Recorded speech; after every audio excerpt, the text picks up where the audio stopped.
할렐루야. 하나님의 놀라우신 은혜와 또 크신 축복이 우리 온 성도님들과 함께 하시기를 다시 한번 주의 이름으로 축원합니다. 아멘.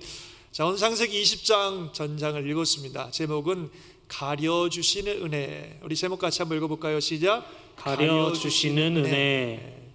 참 귀한 말씀이고 우리에게 참 중요한 복음입니다. 여러분 잘 들으시고 은혜 받으시길 바랍니다. 사실 창세기 오늘 이 20장은요 어떤 의미에서 우리에게 굉장히 실망스러운 이야기입니다.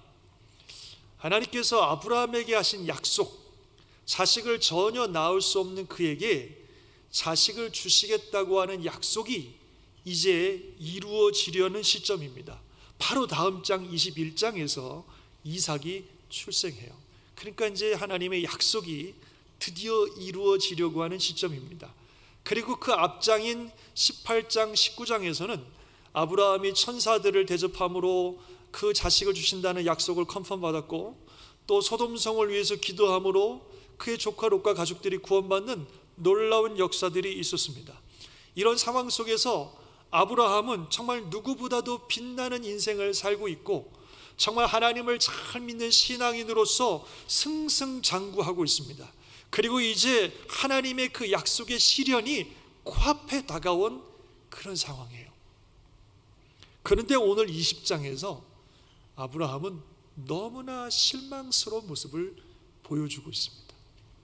이제 곧 하나님의 약속이 실현되는 이 상황에 왜 또 이런 일을 저질렀을까 하는 생각이 들고, 또 한편으로는 성경은 왜 굳이 이 일을 기록하고 있을까? 그냥 소돔성에서 중보기도 하고 조카 롯을 살리고 그리고 바로 그냥 아들을 낳았다 이러면 너무 좋을 것 같은데 굳이 왜 이 이야기를 20장에서 또 기록하고 있을까 하는 그런 생각이 듭니다. 그런데 바로 오늘 이 사건, 이 말씀, 이 이야기 속에 놀라운 은혜와 진리가 담겨져 있습니다. 이 말씀을 나누려고 합니다. 잘 들으시고 은혜 받으시고 이 진리를 꼭 붙드시기를 다시 한번 주의 이름으로 축원합니다. 서론이 좀 길었는데 도대체 무슨 일이 벌어졌습니까? 우리 읽으신 것처럼 아브라함이 가족들을 데리고 네게부라고 하는 곳으로 이주했습니다. 원래 그가 헤브론, 마므레라고 하는 헤브론인 곳에 살고 있었는데 한 20여 년 살았는 것 같은데, 그러다가 네게부라고 하는 남방 지역으로 이동했습니다. 그곳은 그랄이라고 하는 지역으로서 그랄의 왕 아비멜렉이 다스리고 있던 지역이었어요. 근데 아브라함이 가족들을 데리고 그 그랄이라고 하는 남방 지역으로 이주하게 됩니다. 뭐 때문인지 모르겠어요. 또 가뭄이 들었는지 아니면 살기가 좀 어려웠는지 더 좋은 목초지를 얻기 위해서인지 그는 남쪽으로 이동하였습니다.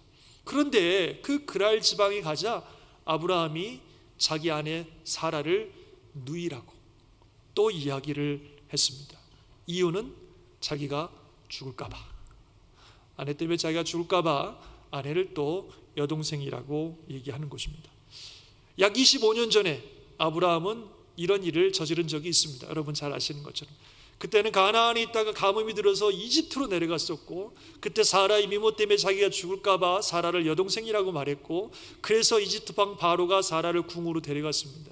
그 완전히 아내를 뺏길 뻔했어요. 그러나 하나님의 놀라운 은혜 가운데 하나님께서 그 가정을 사라를 보호해 주셔서 다시 사라를 되찾아올 수 있었고, 그러면서 아브라함은 가족들과 함께 가나안 땅으로 돌아온 경험이 있습니다.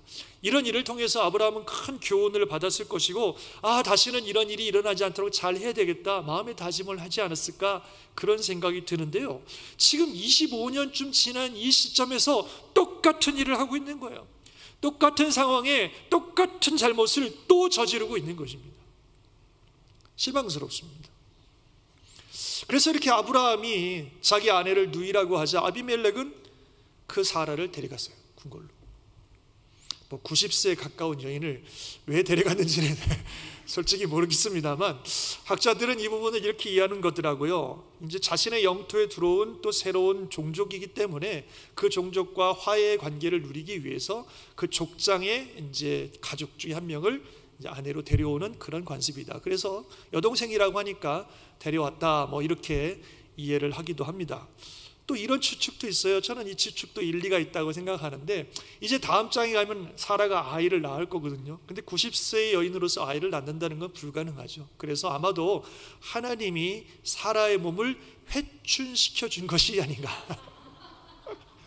그래서 피부도 갑자기 더 좋아지고 몸매도 좋아지고 옛날에 그 아름다웠던 모습으로 하나님이 아이를 낳아야 되니까, 몸을 건강하게 해줘야 되니까 회춘시켜준 것이 아닌가. 그래서 사라의 몸이 아주 다 아름다운 모습으로 보인 것은 아닌가. 뭐 이렇게 추측하는 경우도 있는데, 뭐 충분히 일리가 있다고 생각이 됩니다. 어쨌든 어떤 이유에서든지 아비멜렉이 사라를 데리고 갔습니다. 그리고 만약 그 밤에 사라와 아비멜렉이 사라와 동침하게 된다면 큰일입니다. 이제 그녀는 하나님이 약속하신 아들 이삭을 낳아야 되는데 엉뚱하게 이방 남자와 관계를 맺고 이방 남자의 아이를 갖게 되는 것입니다. 그러면 사라를 통해 이루고자 하는 하나님의 뜻, 아브라함과 사라를 통해서 하나님이 약속하신 거룩한 자손인 이삭을 주시려고 하는 하나님의 계획이 무산될 수도 있는 그런 순간입니다. 참 너무 안타까운 상황이죠. 이게 다 누구 때문이냐면 아브라함 때문에 그래요. 아브라함의 잘못이에요. 우리가 생각할 때 아브라함이 지금 신앙생활을 약 25년 동안 하고 있어요. 75세의 부름을 받아서 지금 100세에 가까운 상황이니까 우리로 말하면 신앙생활을 25년 동안 해왔습니다. 그동안 은혜도 많이 받았습니다. 많은 경험도 했습니다. 하나님의 놀라운 일을 감당하기도 했습니다. 정말 소돔과 고모라를 위해서 중부함으로 자기 조카를 살려내는 이런 놀라운 역사도 이뤘단 말이죠. 그렇다면 좀 뭔가 좀 달라야 되지 않겠습니까? 옛날과는 좀 다른 모습을 가져야 되는 거 아니겠습니까? 그런데 똑같아요. 또 이런 행동을 하고 있는 것입니다. 사라를 내준 게 뭐 믿음이 좋아서 그렇습니까? 하나님이 옛날에도 도와주시고 보호해 주셨으니까 지금도 보호해 주실 줄 믿고 그냥 내준 겁니까? 학자들은 이 부분을 해석하면서 절대로 이 아브라함의 행동을 믿음의 행동이라고 보지 않습니다. 이것은 그의 잘못이고 심지어 그의 죄악이라고 보고 있습니다. 하나님의 약속과 하나님의 경고와 하나님의 뜻을 망각한 이기적인 결정이고 그의 죄악이라고 보고 있습니다. 그런 의미에서 참 실망스럽다는 것입니다. 신앙생활을 그렇게 오래 했는데도, 그렇게 은혜를 많이 받았는데도, 주님을 위해서 그렇게 귀한 사역을 많이 했는데도 왜 여전히 이 모습인가? 왜 또 이렇게 되고 있는가 하는 거죠. 그런 의미에서 참 실망스럽습니다. 그런데 가만히 이 말씀을 보면서 묵상을 해보니까 이게 저의 모습이고, 이것이 우리의 모습이고, 이것이 성도들의 모습입니다. 우리가 하나님의 은혜를 받고 오랫동안 신앙생활을 하면서 우리의 신앙이 자라고 하나님의 귀한 뜻을 위해서 사역도 하고 많은 열매도 거두고 합니다. 참 감사한 일이죠. 그러나 우리는 여전히 연약한 인간이고 언제라도 무너질 수 있는 그런 사람이라는 것을 잊지 말아야 됩니다. 그것이 우리의 실상입니다. 인정하시면 아멘 하시기 바랍니다. 우리의 모습이에요. 우리 인간이 그렇다는 사실을 보여주는 또 한 명의 아주 확실한 예가 있습니다. 여러분 잘 아시는 다윗입니다. 다윗이 누구예요? 어려서부터 하나님을 잘 믿던 신앙의 삶을 살았고 언제나 이하나님을 의지하던 사람이고 하나님을 향한 놀라운 믿음으로 적장 골리앗을 물리친 사람입니다. 하나님이 도우심으로 말미암아 이스라엘의 지도자가 되더니 나중엔 하나님 역사 가운데 이스라엘의 왕이 됐고, 이스라엘이 왕이 되어서도 언제나 하나님을 예배하며 하나님을 섬기는 사람이어서 그가 어디를 가든지 하나님이 이기게 하시고 그가 무엇을 하든지 하나님이 형통케 하신 사람이 다윗입니다.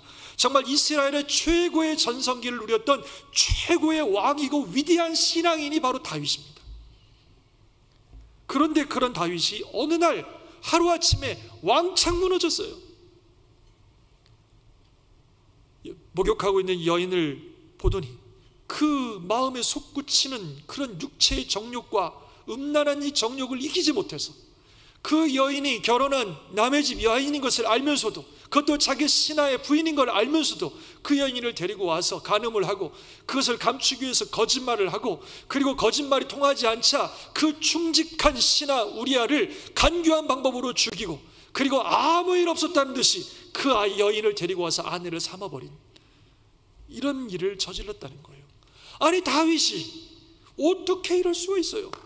그 거룩한 성군 다윗이, 그렇게 하나님을 사랑하는 다윗이, 하나님을 위해서 그렇게 놀라운 일들을 많이 했던 다윗이 어떻게 하루아침에 이렇게 극악무도한 죄인으로 전락할 수 있냔 말입니다. 너무나 실망스러운 일이죠. 그런데 그것이 우리의 실상이라는 거예요. 믿음의 조상이라고 불리우는 아브라함도, 이스라엘 최고의 성군이라고 불리우는 다윗도, 또 저와 여러분을 포함한 우리 모든 인간들이 다 이렇게 한순간에 무너질 수 있는 너무나 연약한 존재입니다. 이게 바로 우리의 모습입니다. 아마 우리는 그런 일들을 많이 경험했을 것이고, 우리 또한 그런 우리 자신의 모습을 보셨을 것이라고 생각됩니다. 그럴 때는 참 실망스럽죠. 내가 그렇게 신앙생활 많이 하고, 내가 그렇게 훈련도 많이 받고, 내가 그렇게 많은 일들을 했는데 왜 나는 여전히 이 모습인가? 왜 또 넘어지나? 그런 우리 자신의 모습을 보면서 참 실망스럽고, 도대체 이런 내가 어떻게 하나님의 사람으로 살아갈 수 있을까 하는 그런 생각들을 하게 되는 것 같습니다. 아브라함의 모습이 바로 그런 모습이고, 우리의 모습이 바로 그런 모습입니다. 그런데 오늘 이 본문에, 이 성경에 복음이 있습니다. 우리의 그 모든 연약함을 가려주시고, 우리의 연약함에도 불구하고 하나님의 능력과 역사 가운데 하나님의 뜻을 이루어 가시는 그런 하나님의 역사와 하나님의 능력을 보게 된다는 것입니다.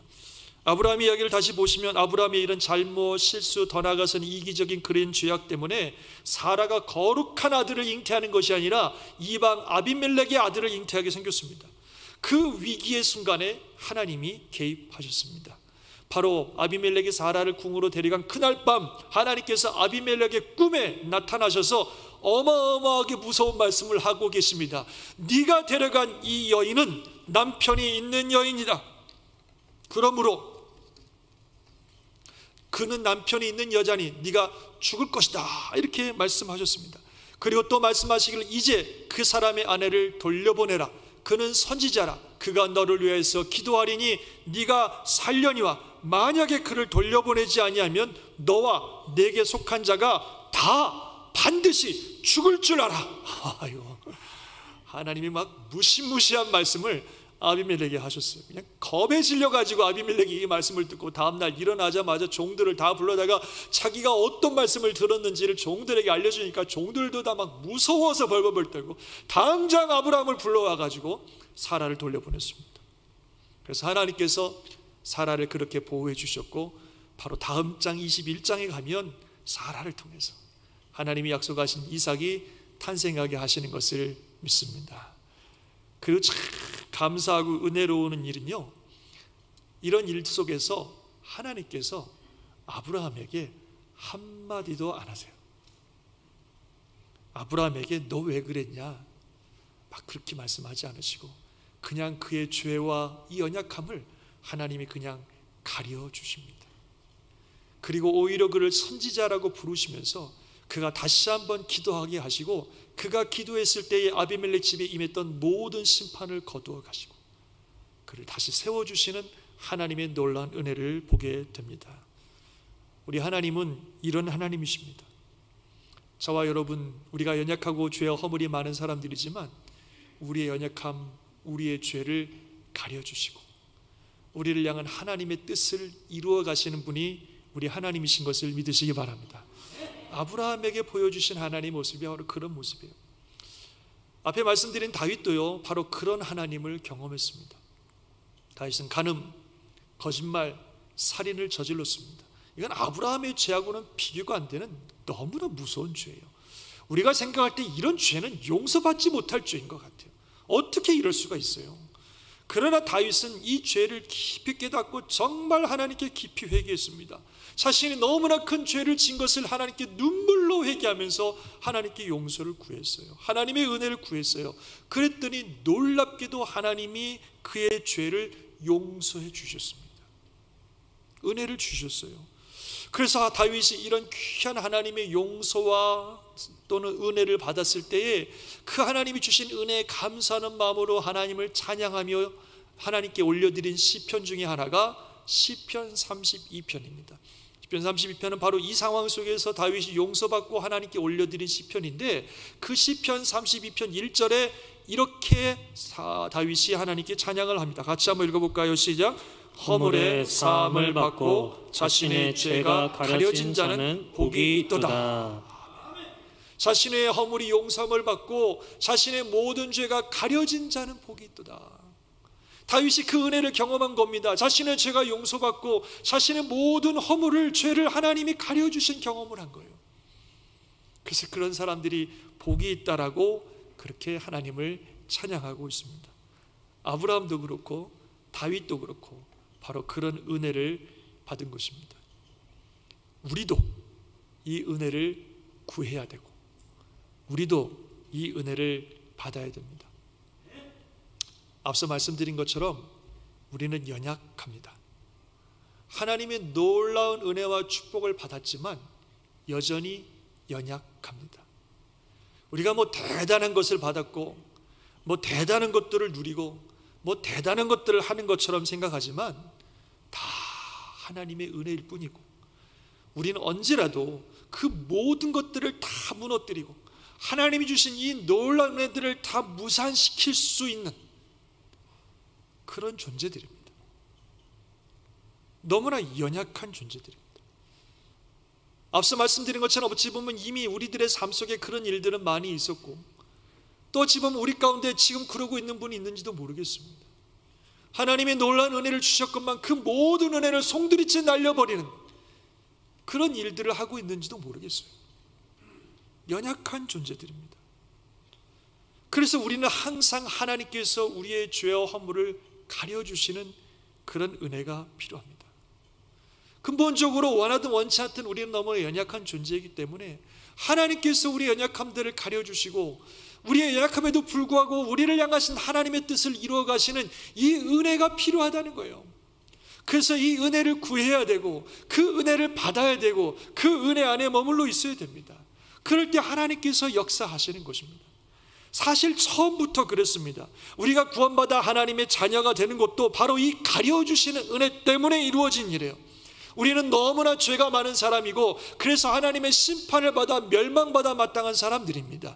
그런데 그런 우리들을 하나님이 사랑하셔서 하나님의 아들 예수님을 이 땅에 보내주시고, 예수님이 우리의 죄를 대신해서 십자가에서 모든 죄값을 다 치르신 후에 그 예수님을 믿고 그 하나님의 은혜의 자리에 나오는 사람들은 예수님의 피로 그 모든 죄를 다 가려주셨어요. 다 가려주셨어요. 그리고 우리를 의롭다 하시고 하나님의 자녀 만들어 주신 거예요. 너무나 죄가 많고 부족한 우리들인데 예수님의 피로 다 가려주셨어요. 없던 것으로. 그래서 로마서에서는 이것을 이렇게 말씀하고 있어요. 같이 읽어봅시다. 시작. 그리스도 예수 안에 있는 속량으로 말미암아 하나님의 은혜로 값없이 의롭다 하심을 얻은 자 되었느니라. 그 다음 구절도요. 시작. 이 예수를 하나님이 그의 피로써 믿음으로 말미암는 화목제물로 세우셨으니 이는 하나님께서 길이 참으시는 중에 전에 지은 죄를 간과하심으로 자기의 의로우심을 나타내려 하심이니. 아멘. 그래서 예수님의 속량이란 말은 죄값을 대신 치르시는 걸 말하는데, 예수님의 그 속량으로 말미암아 하나님께서 우리의 모든 지은 죄를 간과하셨다 그랬어요. 간과하셨다는 말은 그냥 넘어가 주신다 이런 말이에요. 그 영어로 보면 여기 보면 pass over 이렇게 되어 있어요. pass over 하신다. pass over 어서 많이 들어본 단어죠. 바로 뭐예요? 유월절을 의미하고 있어요. pass over는 바로 유월절 사건을 생각하시면 됩니다. 하나님께서 이집트의 모든 지경을 심판하신다 그랬습니다. 그런데 그 심판의 대상은 이스라엘 백성들과 이집트 백성들 다 심판의 대상이에요. 다 하나님 앞에 큰 죄를 지은 죄인들이고 하나님의 심판을 받아야 되는 심판의 대상들입니다. 그런데 그날 밤에 하나님이 말씀하신 대로 유월절 양의 피를 바르면 그 집은 하나님께서 심판의 천사가 넘어가게 하신다 그랬어요.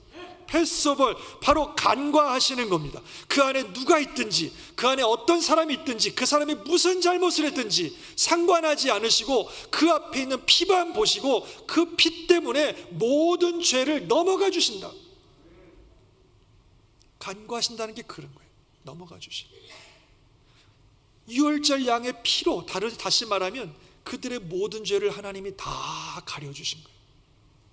죄가 많고 심판받아 마땅한 사람들인데 예수 유월절의 피로 다 가려주시고 하나님의 심판이 넘어가셨어요. 이게 간과하신 겁니다. 그것이 바로 우리를 가려주신 은혜라는 거죠. 비록 죄 많은 우리들이지만 하나님의 이 간과하시는 은혜, 가려주시는 은혜 때문에 우리가 구원받았습니다. 예수님의 보혈이 우리의 모든 죄를 다 덮어주시고 다 가려주시고 그 수치와 연약함을 다 가려주시고 우리를 의로운 하나님의 자녀로 만들어주시고 구원받은 하나님의 백성 만들어주신 줄 믿습니다. 그래서 이 가려주시는 은혜 때문에 우리가 구원받은 겁니다. 그런데 이 은혜는 그때만 필요한 게 아니라 지금도 매일매일 매 순간 우리에게는 이 은혜가 필요하다는 거예요. 계속 말씀드립니다만 우리가 예수 믿고 신앙생활 잘하는 것 같지만 그러나 연약한 우리는 또 넘어집니다. 우리 안에 있는 연약성들은 극복이 안 돼요. 그 많은 은혜를 받았지만 또 넘어집니다. 어찌 보면 과거의 같은 모습으로 또 되돌아가 버릴 수도 있어요. 정말 잠시도 하나님 앞에서 우리의 연약함들을 감당이 안 되는 거죠. 그래서 우리는 늘 하나님이 우리의 죄와 연약함들을 가려주시는 은혜가 필요합니다. 이 연약한 모습 그대로, 이 죄악된 모습 그대로 하나님 앞에 나와서 하나님, 오늘도 나는 주님의 은혜가 필요합니다. 하나님이 나를 가려주셔야 돼요. 주의 피로 나를 덮어주셔야 됩니다. 이 모습으로는 안 돼요. 하나님이 나를 가려주셔야 됩니다. 나의 연약하지만 그래도 하나님 나를 향한, 우리 가정을 향한, 우리 교회를 향한 하나님의 뜻 이루어주세요. 나는 연약하고 부족하지만 나의 연약함과 부족함을 예수의 보혈로 다 가려주시고 하나님께서 우리를 향한 하나님의 뜻을 이루어주세요. 그렇게 기도하면서 매일매일 하나님께 나아가야 돼요. 그럴 때 우리를 사랑하시는 하나님, 은혜의 보좌 앞에 나오는 우리들을 여전히 사랑하셔서 우리의 모든 연약함과 우리의 모든 죄악을 예수의 보혈로 다 가려주시고 우리가 연약함에도 불구하고 죄인임에도 불구하고 우리를 향하신, 아브라함에게 행하셨던 것처럼 우리를 향하신 하나님의 그 뜻을 여전히 이루어 가시는 그런 하나님이신 것을 믿으시기 바랍니다. 그래서 우리는 그 은혜가 필요합니다. 항상 그 은혜가 필요합니다. 그래서 항상 주님의 이 은혜, 하나님께는 가려주시는 은혜가 있다는 사실을 여러분 꼭 기억하시고 나의 연약함과 부족함을 그대로 가지고 나와 하나님의 이 가려주시는 은혜를 구하시고 그 은혜 안에 거하시기를 주님의 이름으로 축원합니다. 아멘. 그리고 이런 은혜를 우리가 구하면서 또 이 은혜 안에 살면서 기억해야 될 여러 가지가 있겠지만 정말 중요한 두 가지가 있습니다. 첫 번째는 뭐냐면요, 겸손해야 된다는 것입니다. 하나님이 나 다 가려주시니까 마음대로 살아도 되겠네, 그런 게 아니에요. 하나님의 연약함을 가지고 이런 은혜를 받았기에 더 겸손해져야 됩니다. 우리가 이룬 것 하나도 없어요. 우리가 할 수 있는 것 하나도 없습니다. 다 하나님의 은혜입니다. 우리는 하나님이 주신 이 은혜를 언제라도 다 무너뜨릴 수 있는 그런 존재지, 능력 있는 존재가 아닙니다. 그럼에도 불구하고 우리를 붙들어 주시고 이를 행하시는 분은 하나님이시고 그 은혜가 우리를 살린다는 사실을 늘 기억하면서 정말로 겸손해져야 됩니다. 더 겸손하게 하나님을 의지하며 나아가는 우리 모두가 될 수 있기를 바랍니다. 두 번째로는요, 이 은혜를 다른 사람들에게 나누어 주어야 됩니다. 하나님께서 우리의 죄와 허물을 가려주시는 은혜를 주셨으니 우리 또한 다른 사람들의 죄와 허물을 가려주는 은혜를 베풀어야 된다는 거예요. 다른 사람의 죄와 허물을 드러내는 일에 힘쓰지 마시고 다른 사람의 죄와 허물을 가려주는 일에 힘쓰시기를 주의 이름으로 축원합니다. 여러분, 예수님 뭐라고 말씀하셨냐면 우리가 자꾸 다른 사람의 죄와 허물을 드러내면 하나님도 우리의 죄와 허물을 가려주지 않냐고 드러내실 거라고 말씀하셨습니다. 그 어디서 말씀하신 것이냐면 많은 부분이 있지만 주기도문에서 그렇게 말씀하고 계세요. 뭐라고 기도하라고 가르치십니까? 우리가 우리에게 죄 지은 사람을 용서해 준 것처럼 하나님도 우리의 죄를 용서해 주옵소서, 이렇게 기도하라고 가르치고 있습니다. 우리는 정말 매일매일 하나님의 용서와 가려주는 은혜가 필요한 사람들입니다. 그런 은혜를 구할 때 반드시 주님이 말씀하시는 것은 우리에게 죄 지은 사람, 정말 허물과 죄들을 가려주는 삶을 살면서 하나님, 나 이렇게 하고 있는데 나 주님의 가려주시는 은혜가 필요하니 주님, 나를 좀 제발 주님의 은혜로 나를 가려달라고 기도하라는 거예요. 다른 사람들의 죄와 허물을 가려주는 삶을 통해서 하나님의 은혜를 구하는 그 마음을 표현하라는 것입니다. 그러면서 주기도문을 가르치신 다음에 바로 뭐라고 말씀하시냐면 같이 읽어봅시다. 시작. 너희가 사람의 잘못을 용서하면 너희 하늘 아버지께서도 너희 잘못을 용서하시려니와 너희가 사람의 잘못을 용서하지 아니하면 너희 아버지께서도 너희 잘못을 용서하지 아니하시리라. 우리가 다른 사람의 죄와 허물을 가려주지 않으면 하나님께서도 우리의 죄와 허물을 가려주지 않으신다고 하시는 예수님의 말씀입니다. 그래서 가려주시는 은혜를 받았으면 가려주는 은혜를 베풀어야 됩니다. 아멘이십니까? 따라해봅시다. 가려주시는 은혜를 받았으면 가려주는 은혜를 베풀어야 된다. 주는 은혜를 베풀어야 한다. 그래서 하나님으로부터 우리는 가려주신 은혜를 받을 뿐만 아니라 다른 사람의 죄 허물을 가려주는 은혜를 베품으로 은혜의 통로가 되시는 저와 여러분 되시기를 주의 이름으로 축원합니다. 말씀을 마치죠. 하나님이 가지고 계신 이 귀한 성품, 가려주시는 은혜, 정말로 너무 귀한 은혜고 우리가 꼭 필요한 매일매일 힘입어야 될 놀라운 은혜입니다. 지금까지 지내온 것도 바로 이 은혜 때문에 우리가 지내왔고, 지금 우리가 하나님 앞에 서 있는 것도 바로 이 은혜 때문에 하나님 앞에 서 있는 것이고, 앞으로 살아갈 날도 이 은혜 때문에 하나님의 은혜 가운데 모든 것들이 합력하여 선을 이루게 될 것입니다. 이 은혜를 우리가 구하고 이 은혜 안에 거하고 또 이 은혜를 베푸는 삶을 살아가셔서 정말 하나님의 은혜 가운데 하나님의 귀한 뜻이 이루어지고 승리하시는 우리 모든 성도님들 되시기를 주의 이름으로 축원합니다. 아멘. 기도하겠습니다.